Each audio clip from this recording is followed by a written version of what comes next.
Engineering, వ్యవసాయ, pharmacy కోర్సుల్లో ప్రవేశాలకు నిర్వహించిన ఈఏపీ సెట్ ఫలితాల్లో 75.67% మంది విద్యార్థులు అర్హత సాధించారు. ఇంజనీరింగ్, వ్యవసాయ, ఫార్మసీ 2 విభాగాల్లో తొలి 10 స్థానాల్లో అబ్బాయిలే నిలిచారు. అయితే మొత్తంగా అబ్బాయిల కంటే అమ్మాయిలే ఎక్కువ మంది అర్హత సాధించారు. 160 మార్కులకు నిర్వహించిన ఈ పరీక్షలో ఓసీ, బీసీ అభ్యర్థులకు 25% కనీస అర్హత మార్కులు నిర్ణయించగా ఎస్సీ, ఎస్టీ విద్యార్థులకు ఎలాంటి అర్హత మార్కులు లేవు. ఈసారి ఇంజనీరింగ్లో అబ్బాయిలు 70.33% మంది అర్హత సాధించగా అమ్మాయిలు 73.37% మంది అర్హులయ్యారు.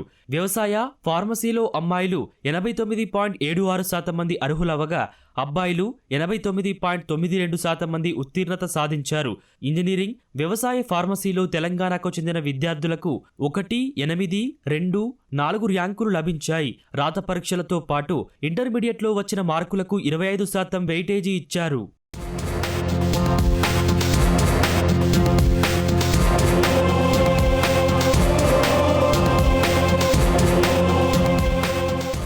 ప్రాథమిక కీపై వచ్చిన అభ్యంతరాలను పరిశీలించిన నిపుణుల కమిటీ సమాధానాలు మార్పు చేసింది. జంతుశాస్త్రం, భౌతిక శాస్త్రం సబ్జెక్టుల్లో ఒక్కో ప్రశ్నకు సమాధానాలు మారాయి. మొత్తం 14 ప్రశ్నాపత్రాలతో పరీక్షలు నిర్వహించారు.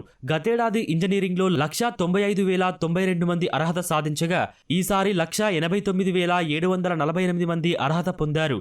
బైపీసీ స్ట్రీమ్లో గతేడాది 70,352 మంది అర్హత సాధించగా ఈసారి 67,761 మంది ఉత్తీర్ణత సాధించారు.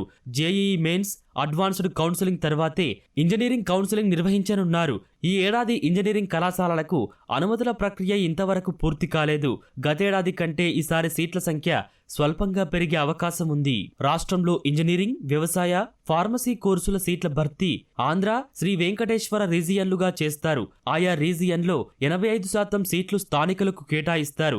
మిగతా 15% జనరల్ కోటా సీట్లు సైతం ఏపీకి చెందిన వారికే ఇస్తారు.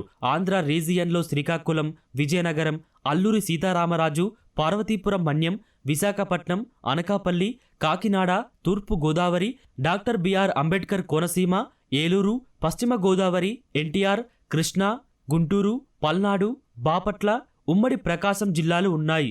శ్రీ వెంకటేశ్వర రీజియన్లో నెల్లూరు, తిరుపతి, చిత్తూరు, అన్నమయ్య, కడప, నంద్యాల, కర్నూలు, శ్రీ సత్యసాయి, అనంతపురం జిల్లాలు ఉన్నాయి.